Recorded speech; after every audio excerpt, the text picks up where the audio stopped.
Hey guys, it's been a while. Sorry, but I was super busy getting ready for fall by complaining about having to wait till the temperature dropped to 79 degrees Fahrenheit to finally get a pumpkin spice latte. But I'm back, and fall is now upon us. Apple picking, hay rides, and of course, football. Now, I love football just as much as any other American. Big burly men running around in tight pants slapping each other's butts, giving us borderline obese Americans an excuse to sit in our pajamas all day and drink beer. What's not to love? Next to Olympic wrestling, football's my favorite.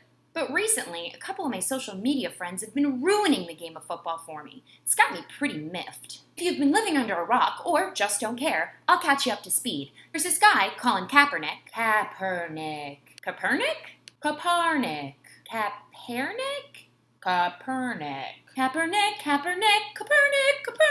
I'm just gonna call him Colin. Anyway, he plays for the San Francisco 49ers. Recently, he decided not to stand for the national anthem before NFL games. He said he was doing this because he was not going to stand up to show pride in a flag for a country that oppresses black people and people of color. Well, I'm personally more of a linebacker lover myself. I think what Colin's doing is pretty great. He's taking his position of power to make a statement by engaging in a nonviolent protest. He even put his money where his mouth is, and he pledged over $1 million to go to organizations working to fight inequality and improve relationships between law enforcement and the communities that they interact with. So what's not to like? Well, as with all things America, people are pissed. Even more people are getting riled up since other athletes like Megan Rapinoe and Brandon Marshall, who even lost some endorsements, began to follow suit by not standing for the anthem. This is when my Facebook newsfeed got out of control, so I decided to break down a couple of the arguments that I've been hearing. For starters, I've heard, "You're disrespecting our troops and the people who have died for this country by not standing." Actually, it's super patriotic not to stand for the national anthem. It's kind of what our entire country is all about.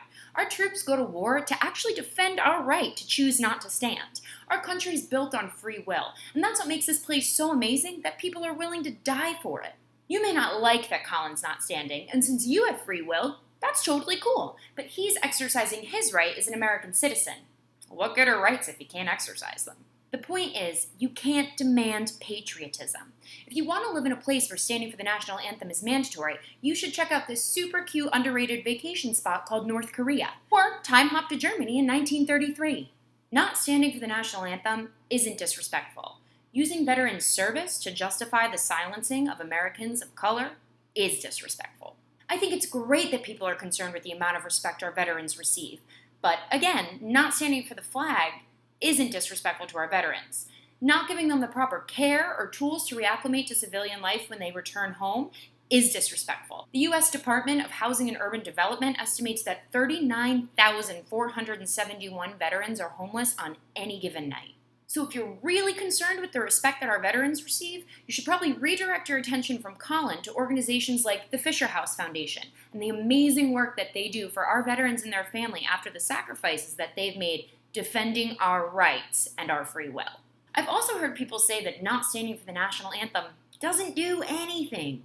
Ooh, sorry guys, again, false. Colin's protest has brought tons of continued media attention to the Black Lives Matter movement and the plight of racial minorities in this country. People are a-talkin', and when people engage in conversation, it allows us to trade experiences, and when that happens, we're able to empathize, challenge our personal viewpoints, and ultimately initiate change. If you're more outraged by your newspaper having the headline, "NFL player doesn't stand for national anthem," than the headline, "Man of color publicly executed by uniformed police officer for minor traffic infraction," then you especially need to engage in these conversations. Because it is not cool that you are pissed that a man's not standing for the national anthem that you don't even know the third verse to, but you're not bothered by the oppression that your fellow Americans face on a daily basis. I've also seen a couple of those Facebook folks say, "Colin's being disrespectful." Now, what would Dr. King say about that?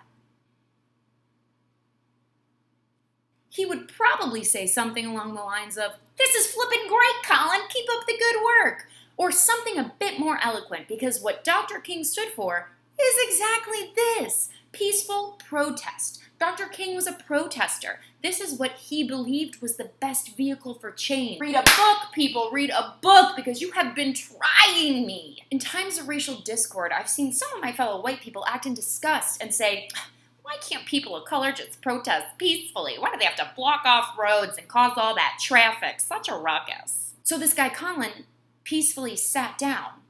No ruckus, No traffic jams, just quietly took a seat. And now those same people are saying, well, that protest is wrong too. And now I'm hearing an even newer refute to the act of peaceful protest. I'm hearing those same people say, well, Colin's in the NFL, so he's a role model. Look at the bad example he's setting for the children. So as a retort, I took the time to compile this short list of other NFL athletes that your children can look up to instead of Colin. Darren Sharper. He played 14 seasons. Aaron Hernandez. Jim Dunaway. Darrell Russell. Eric Napowski. Go Pats! And Ryan David Lee.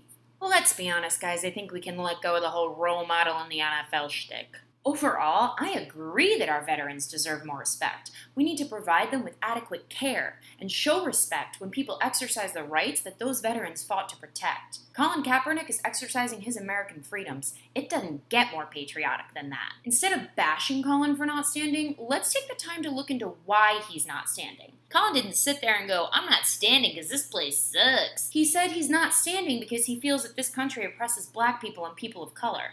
Now, he's explained the problem to us, so let's take the time to find a solution. Let's all work together towards making this country a place where Colin and many other Americans of color feel that they can show pride in. As always, I'm Taylor Ham, and you're welcome. Hope you guys enjoy your games this week, and go Redskins! What do you mean that's racist?